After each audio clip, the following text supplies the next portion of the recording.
1 Timóteo 2, de 1 a 7.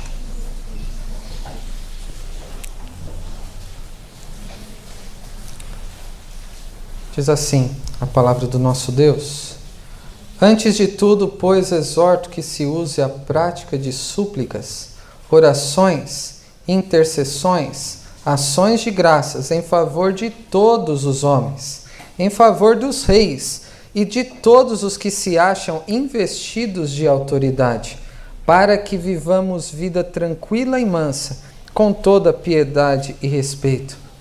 Isto é bom e aceitável diante de Deus, nosso Salvador, o qual deseja que todos os homens sejam salvos e cheguem ao pleno conhecimento da verdade. Porquanto há um só Deus e um só mediador entre Deus e os homens, Cristo Jesus, homem, o qual a si mesmo se deu em resgate por todos, testemunho que se deve prestar em tempos oportunos. Para isto fui designado pregador e apóstolo, afirmo a verdade, não minto, mestre dos gentios na fé e na verdade. Vamos orar? Obrigado, Senhor, pela oportunidade, pelo privilégio de, neste momento de culto ao Senhor, abrirmos a Tua palavra. Que o Senhor fale profundamente aos nossos corações de um modo frutífero e transformador. Que o Senhor nos prepare para isso. Que o Senhor nos abra os olhos para que vejamos o que o Senhor quer nos mostrar. Que o Senhor abra os nossos ouvidos para que ouçamos a Sua voz de uma maneira clara e que também nos edifique. E que o mesmo Espírito que inspirou o apóstolo Paulo, à medida que escreveu as cartas, esta a Timóteo também, possa agir nos nossos corações e mentes de um modo que compreendamos tudo aquilo que o Senhor revelou a respeito da Tua vontade para nós, sobre quem Tu és e sobre a maneira que devemos viver até que o Senhor Jesus venha. É isso que nós rogamos e agradecemos no nome dEle. Amém. Meus irmãos, estamos continuando a série de mensagens nas cartas pastorais e chegamos agora, depois de algum tempo, no segundo capítulo da primeira carta de Paulo a Timóteo. Essa série, Como a Igreja Deve Ser, em que o apóstolo Paulo orienta a Timóteo, ele ordena a Timóteo, dá conselhos que são imperativos, porque são a própria vontade de Deus a Timóteo, sobre como ele deveria proceder na casa de Deus, coluna e baluarte da verdade. E nós vimos no primeiro capítulo, de um modo vagaroso, detalhado, o máximo possível que pudemos fazer, sobre a prioridade da doutrina na vida da igreja. O primeiro capítulo trata sobre a importância e a prioridade que a doutrina deve ter no contexto da igreja. Por isso, todo o zelo que devemos ter sobre o que é ensinado, sobre o que deve ser corrigido, sobre como se deve viver à luz da lei e do evangelho do nosso Deus. E este segundo capítulo, o apóstolo Paulo passa a falar sobre um assunto decorrente de uma igreja que prioriza a sã doutrina, que é sobre o proceder no culto público. Nós estamos num momento de culto público. Em certo sentido, a nossa vida é um culto, é uma maneira de nós nos oferecermos a Deus, mas tem um momento que é especial e designado para um culto na comunidade dos santos, daqueles que foram redimidos pelo Senhor. Então, o capítulo 2 fala sobre o proceder no culto público. E o apóstolo Paulo começa, então, este capítulo falando a respeito da prática da oração.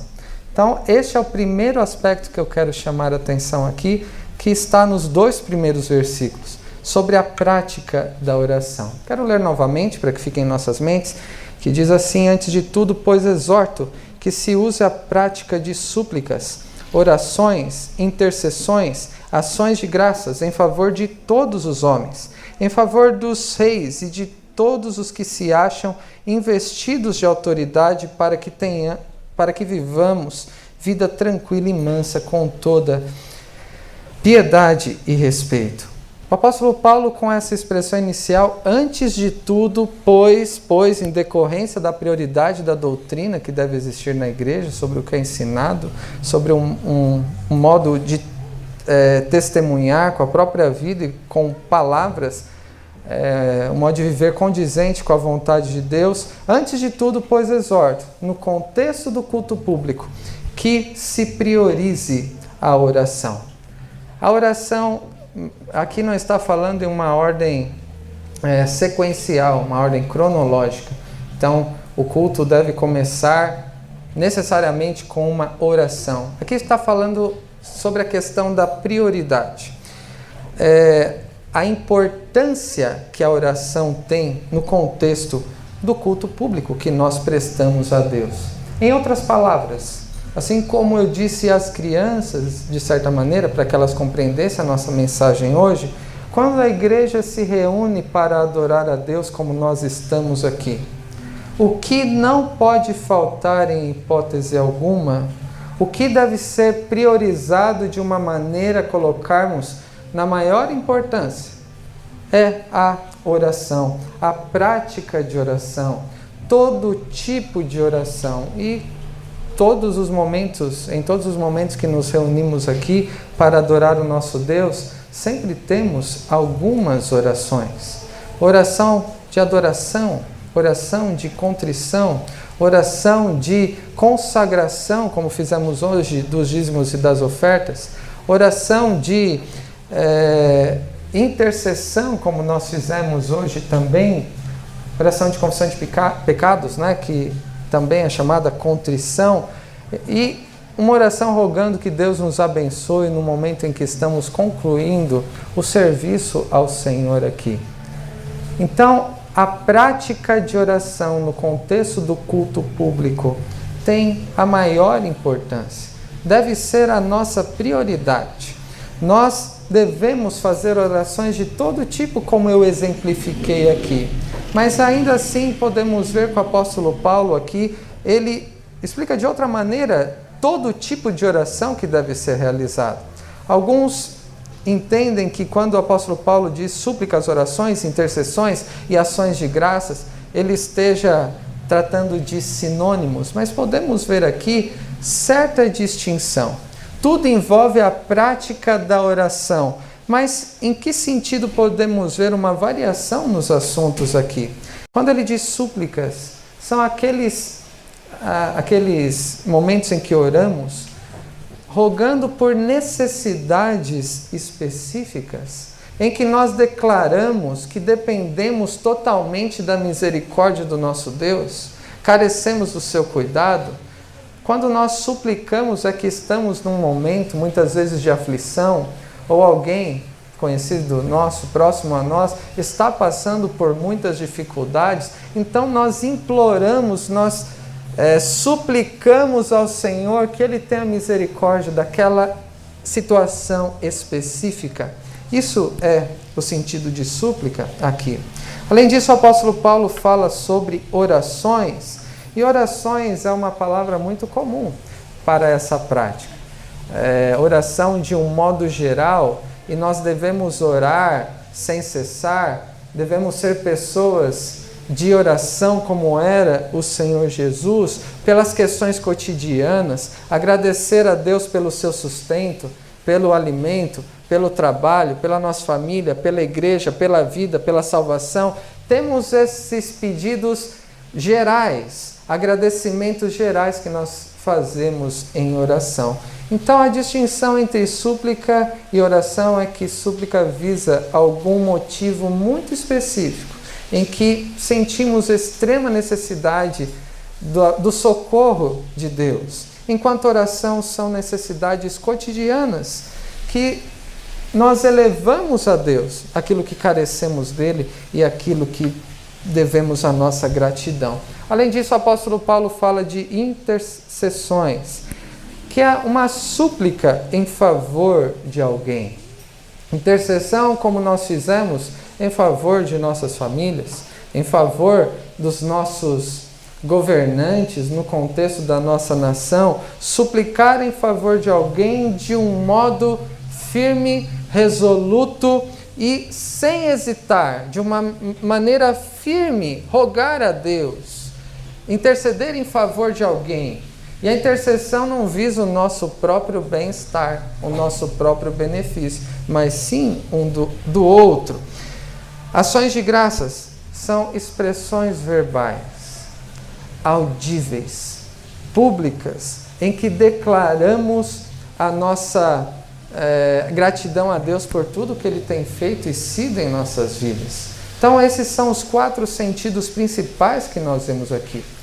Necessidades específicas, de muita intensidade, né, da necessidade que percebemos, necessidades gerais cotidianas, súplica em favor de alguém, expressões públicas de agradecimento ao nosso Deus. O apóstolo Paulo exorta Timóteo para que, no cuidado com a igreja ali de Éfeso, ele priorize uma prática de oração em todos estes aspectos. Entendemos aqui, então, em primeiro lugar, que no culto, a prática de oração, de todo tipo, por diversos motivos, deve ser uma prioridade. Mas a questão é, por quem nós devemos orar? E eu dizendo às crianças, pedi para que elas colocassem por quem que elas vão orar, anotando do lado os motivos de oração. E o apóstolo Paulo diz aqui, em favor de todos os homens. Há uma generalização em favor de todo tipo de pessoas, em favor de todos os homens. E ele complementa no versículo 2, em favor dos reis, de todos os que se acham investidos de autoridade.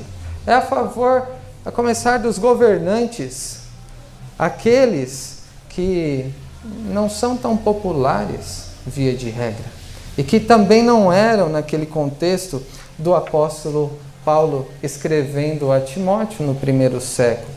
Aqui, depois de o apóstolo Paulo falar da questão da prioridade da prática de oração, ele fala sobre a abrangência, sobre o alcance da oração. A oração que não deve estar restrita às necessidades que nós temos aqui dentro dessas 4 paredes.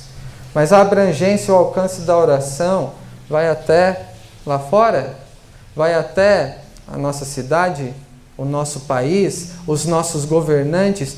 Por tudo, por todos os homens, a oração deve ser abrangente e deve começar no culto público. A nossa prática de oração por todas as pessoas, pelos governantes. Quando a igreja se reúne para adorar a Deus, deve elevar suas orações de todo tipo, como nós vimos. E por quem deve orar? Mais do que a favor de si mesmo, falar em causa própria, ainda que devemos expressar também nossas necessidades, não devemos nos esquecer que é vontade de Deus que oremos por todos os homens, inclusive reis e autoridades. Ainda bem que não temos reis aqui no nosso contexto, né? Então dessa nós não temos obrigação? Seria isso? É claro que não. Quando fala das autoridades que foram instituídas por Deus, poderíamos trazer para os nossos governantes aqueles que pode ser difícil para alguns dizer que o próprio Deus institui sobre nós para que nos submetamos a Ele, pelos propósitos que Ele tem. Talvez alguns cheguem até a pensar, se o apóstolo Paulo estivesse escrevendo a Timóteo no nosso século, será que mudaria alguma coisa sobre orar pelos políticos do nosso país? E é claro que naquela época era muito pior. Quem era o imperador naquele momento da história era um homem chamado Nero. Um homem extremamente violento, cruel, perseguidor da igreja, matava por prazer. E o apóstolo Paulo está dizendo que a oração se preocupa com estes, mesmo que não gostamos, que nos causam dificuldades. A igreja deve orar por todos, até mesmo por políticos. E há outros que, na nossa perspectiva, não merecem favor de ninguém, nem mesmo uma oração minha, quanto mais as bênçãos de Deus. É por esses que Deus diz que a igreja deve orar. Deve ser uma prioridade a prática de oração, de um modo abrangente, por todos os homens, até por aqueles que nos causam dificuldades, aqueles que estão aparentemente distantes de nós, devemos orar por eles. E a oração, é claro, tem um propósito. E o final do versículo 2 diz: para que vivamos vida tranquila e mansa, com toda piedade e respeito. Qual é o propósito da oração? Quando a gente vê aqui, para que vivamos vida tranquila e mansa, muitas vezes esse texto é compreendido. A gente ora para que um governante mude e venha outro que aparentemente não será tão negativo aos nossos próprios olhos. Nós oramos talvez para que tenhamos uma vida mais fácil, o preço das coisas abaixe, para que os impostos diminuam, para que eles tomem alguma atitude e isso me cause algum tipo de benefício. Não significa pedir para ter uma vida fácil. Uma vida, imaginem, no nosso país sem dificuldade alguma, sem desemprego, sem sofrimento quando a gente precisa de um atendimento médico, sem altos custos para todas as coisas, sem incômodos e aflições. O motivo de orar pelos governantes não é para que tenhamos uma vida fácil e sem aflição. Como vimos pela manhã, a vida cristã é um deserto, entre o momento da nossa libertação até o momento em que entraremos no descanso prometido. E no mundo nós teremos aflições. O motivo de orarmos por todos os homens, inclusive pelos governantes, visa um propósito, que é termos uma vida tranquila e mansa. O que significa ter uma vida tranquila? Uma vida sem motivos de inquietações externas, como guerras, conflitos, caos. Aquilo que de externo nos atrapalhe no nosso modo de viver. E quando fala de vida mansa aqui, é sem nenhum tipo de inquietação interna. Quando muitas vezes, por causa do contexto em que nós vivemos, somos acometidos de angústias, devido a perseguições, devido a dificuldades, e tanto exteriormente como interiormente possa nos atrapalhar a vivermos em piedade e respeito. O motivo de se usar prática de oração por todos, inclusive por aqueles que nos governam, em especial, aqui está tratando deles, é para que tenhamos condições de viver uma vida piedosa, uma vida de devoção ao Senhor, uma vida de respeito, significa uma vida de dignidade moral, não ser envolvido de uma maneira a sermos tentados e pecarmos contra o nosso Deus. É termos condições de viver uma vida que agrada e glorifica ao nosso Deus, em que possamos testemunhar da nossa fé, que possamos viver com uma boa consciência, como foi dito na última mensagem dessa sequência, de um modo que glorifique ao nosso Deus. O apóstolo Paulo ter exortado a Timóteo aqui sobre a necessidade de se priorizar, no contexto da igreja e do culto, a prática de oração, revela que eu e você temos uma tendência, muitas vezes, de negligenciarmos essas coisas. Quando o apóstolo Paulo usa essa expressão, antes de tudo, pois exorto que se use a prática de todo tipo de oração por todos os homens, é que nós temos a tendência de deixar de orar por essas questões apontadas pelo apóstolo Paulo aqui. Sendo que é uma tendência nossa nos esquecermos disso. Como encontraremos a motivação e a orientação necessária para que a prática da oração no contexto da igreja agrade e glorifique ao nosso Deus? É sobre isso que o apóstolo Paulo fala nos versículos 3 e 4. 1 e 2 falou sobre a prática da oração. E os versículos 3 e 4 sobre a motivação para a oração.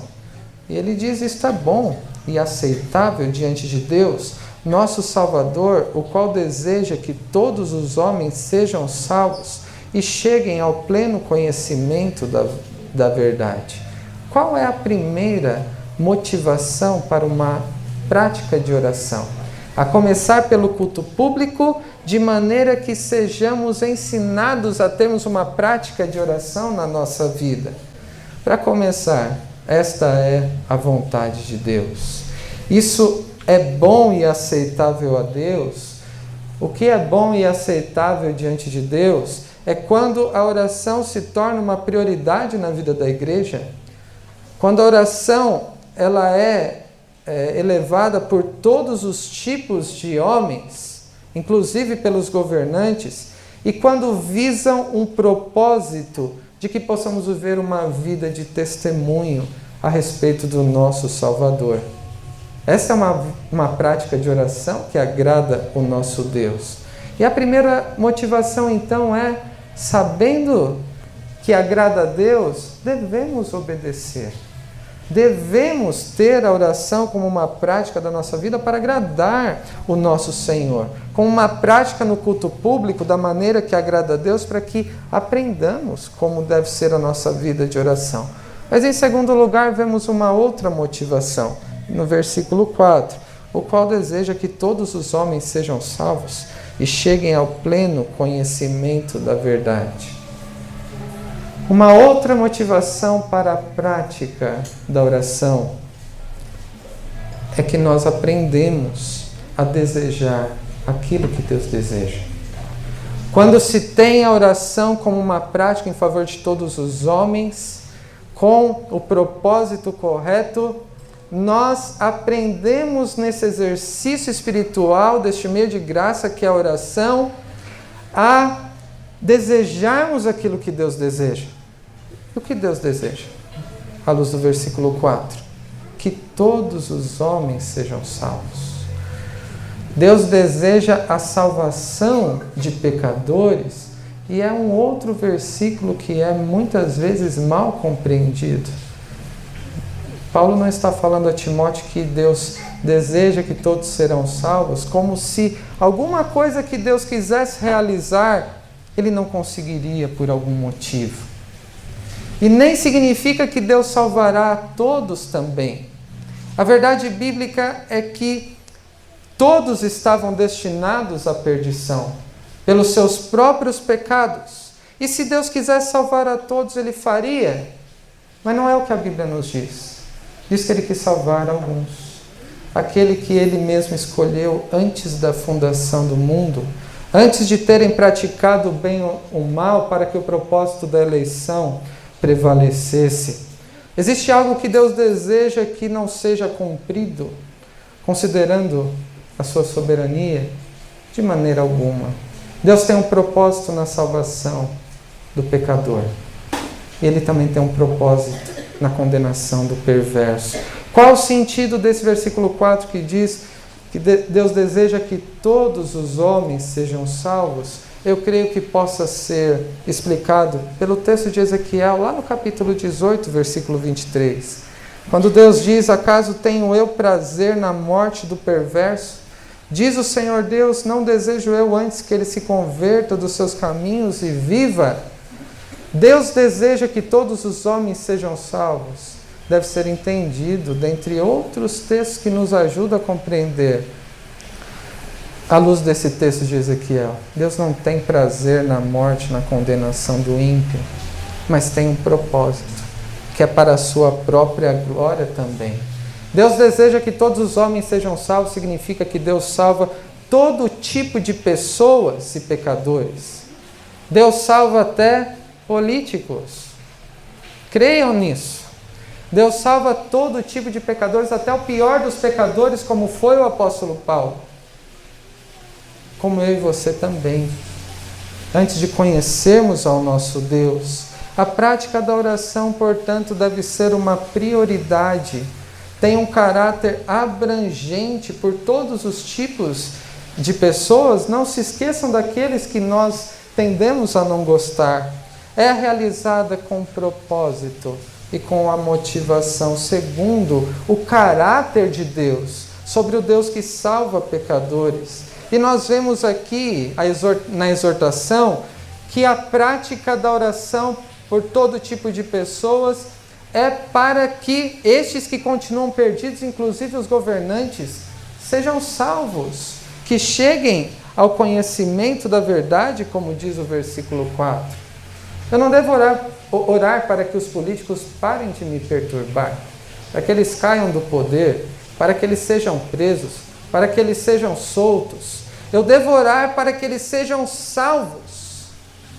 Eu devo aprender na prática de oração a desejar aquilo que Deus deseja, a amar aquilo que Deus ama, a encontrar prazer naquilo que Deus encontra prazer, a ter um propósito na oração, assim como Deus tem um propósito na salvação do pecador e a responsabilidade da igreja.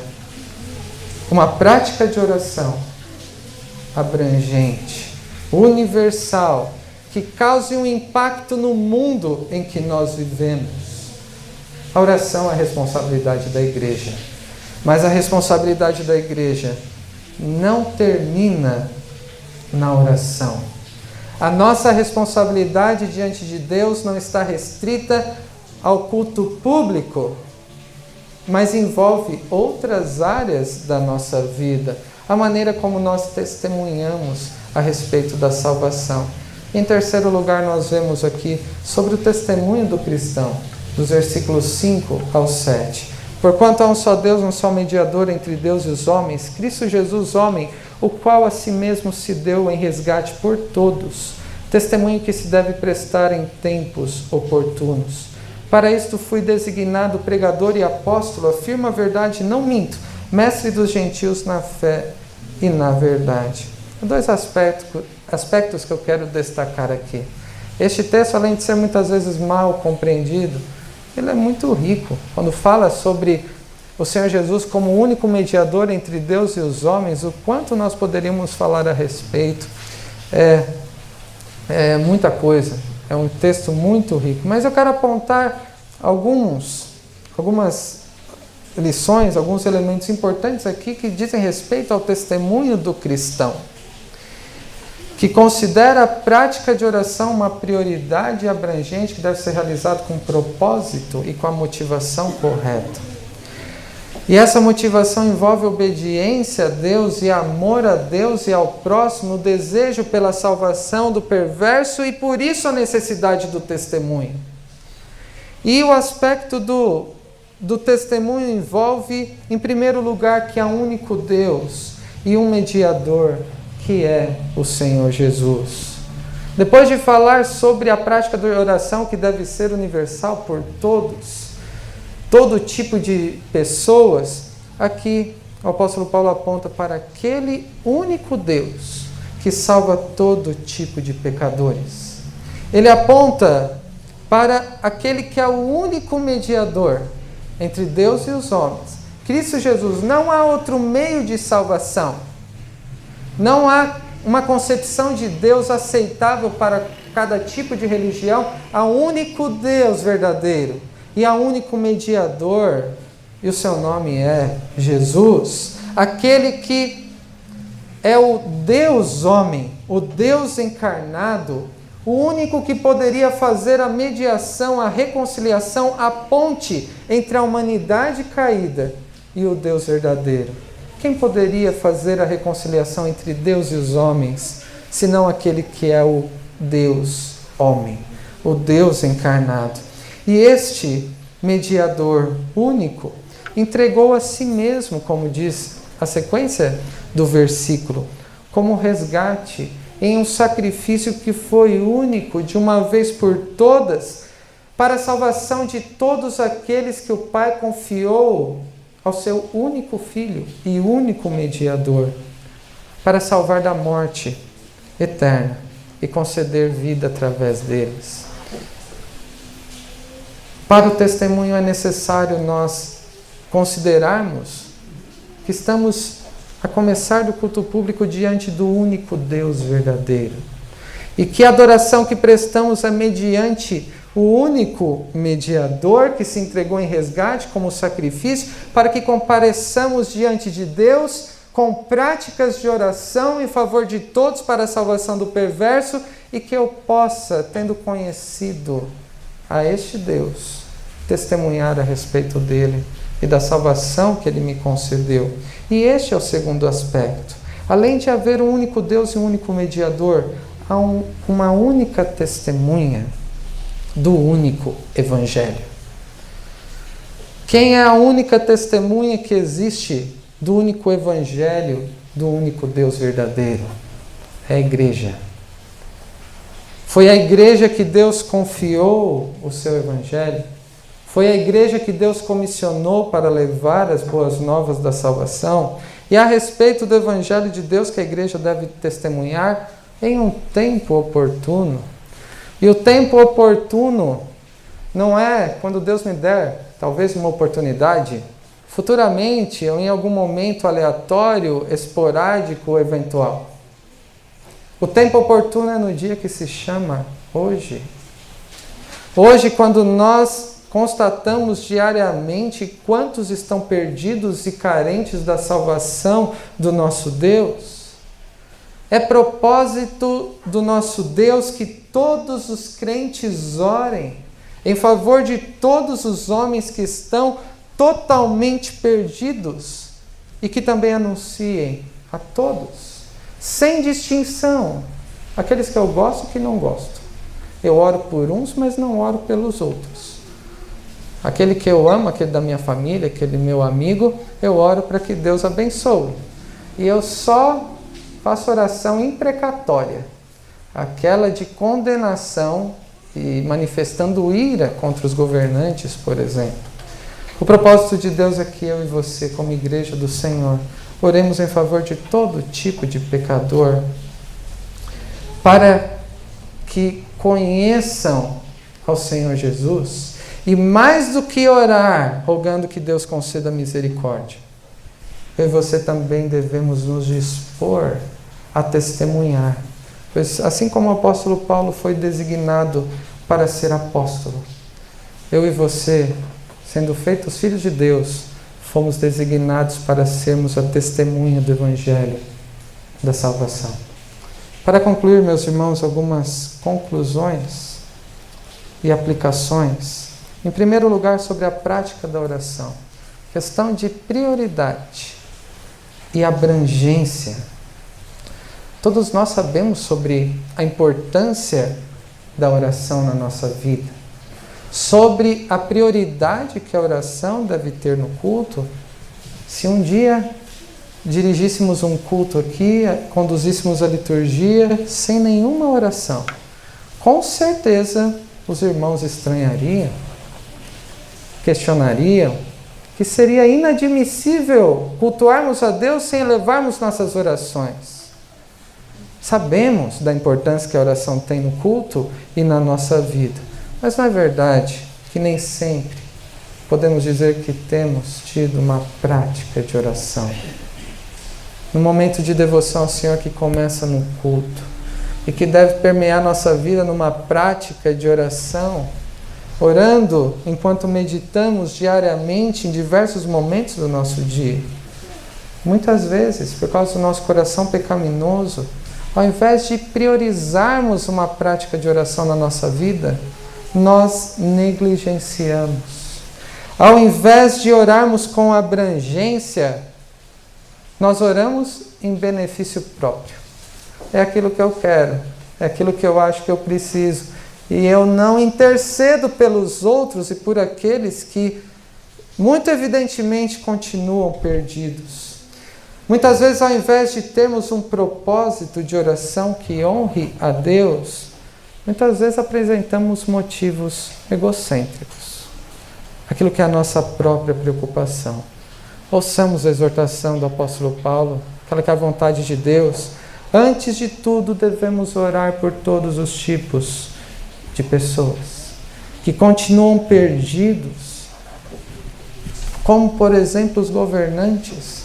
Mas muitas vezes aqueles próximos a nós, familiares nossos que continuam perdidos, carentes da salvação, oremos por ele para que Deus conceda a sua misericórdia. Para que sejam reconciliados com Deus através do único Deus e mediador, que é o Senhor Jesus. E oremos pelos nossos governantes para que possamos ter condições de viver de um modo digno, de maneira que a nossa preocupação não será aquilo que queremos receber, mas aquilo que queremos oferecer ao nosso Deus, uma vida de piedade e digna do Evangelho do Senhor. Em segundo lugar, sobre a motivação para a oração, que é uma questão de obediência e amor. Amor a Deus e amor ao próximo. Priorizar a prática de uma oração abrangente com propósito é a vontade de Deus. Glorifica a Deus, mas além disso a nossa motivação deve ser aprender a desejar aquilo que Deus deseja. E alguém que não tem uma prática de oração não poderá aprender a olhar as coisas como Deus vê, se não tiver uma comunhão constante com Ele. A nossa motivação para desenvolvermos uma prática de oração, então, deve ser eu me tornar mais semelhante a Deus na pessoa do Senhor Jesus, através de uma vida de obediência, de santidade e como uma expressão de amor e gratidão. Mas a questão é, o que nós desejamos? Podemos dizer, responda isso no seu coração, que desejamos assim como Deus, que os ímpios, inclusive aqueles que não gostamos, muitas vezes como políticos, outros perversos, aqueles que nos incomodam, que nos atrapalham, podemos dizer que eles se arrependam e sejam convertidos ao Senhor? Ou nós temos o costume de orar somente por aqueles que nós amamos e que desejamos próximos a nós? É uma pessoa tão boa que só precisa do Senhor, como se o Senhor fosse um acessório. Devemos orar por todos. A questão é se nós desejamos isso ou não. Uma forma de verificar o quanto desejamos o que Deus deseja, nesse caso a salvação dos pecadores, é considerarmos pelo que nós oramos, com qual motivação nós oramos, o quanto nós oramos a respeito. Que Deus tenha misericórdia desses que são tão perversos e que precisam da graça do nosso Deus. Em terceiro e último lugar, o testemunho do cristão, que nos é um privilégio, mas uma tremenda responsabilidade. Privilégio porque já tivemos oportunidade de conhecer o único Deus verdadeiro. E ao Filho de Deus, o único mediador que Ele enviou para nos salvar. Aquele que se entregou a si mesmo para que eu e você pudéssemos ser salvos. Que grande privilégio nós temos ao adorar o nosso Deus e poder dirigir nossas orações ao Deus da nossa salvação. Mas a responsabilidade da igreja vai além das nossas orações. Envolve a nossa responsabilidade ao testemunharmos sobre o fato de termos sido reconciliados com Deus, resgatados por Cristo, o que nos torna testemunhas, designados, comissionados por Deus para o anúncio do Evangelho. O apóstolo Paulo foi designado para isso. Eu e você também somos porta-vozes do Evangelho. Se você também é filho de Deus e parte da igreja do nosso Senhor Jesus. Meus irmãos, quando nos reunimos aqui para adorar o nosso Deus, esse capítulo fala sobre o culto público. O culto público vai além de nós mesmos, da nossa própria necessidade. O culto é prestado para honrar e agradar o nosso Deus. O culto público, aquilo que nós fazemos aqui, ultrapassa essas quatro paredes. Nos momentos em que nos reunimos aqui para adoração, não morre aqui, não deve morrer aqui aquilo que fazemos no culto público. As orações visam um propósito de alcance universal a todo tipo de pessoas que foi um meio estabelecido pelo Senhor para usar da sua graça, nos usando como instrumentos e coparticipantes da história da redenção no anúncio do Evangelho. Que uma prática coerente de oração, como Deus nos ensina aqui, a partir da maneira como oramos ao Senhor em momentos de adoração e também do que ouvimos das Escrituras, nos ensine a orar. Assim como os discípulos disseram ao Senhor Jesus, nos ensina a orar, que possamos dizer também, o Senhor nos ensine a orar, a ter uma prática de oração que te agrada, priorizando a oração, fazendo orações abrangentes com propósito, com a motivação correta e nos capacite dessa maneira, fortalecidos com uma prática piedosa de oração, a testemunharmos, que é um grande privilégio e uma grande responsabilidade. Que Deus os abençoe. Amém.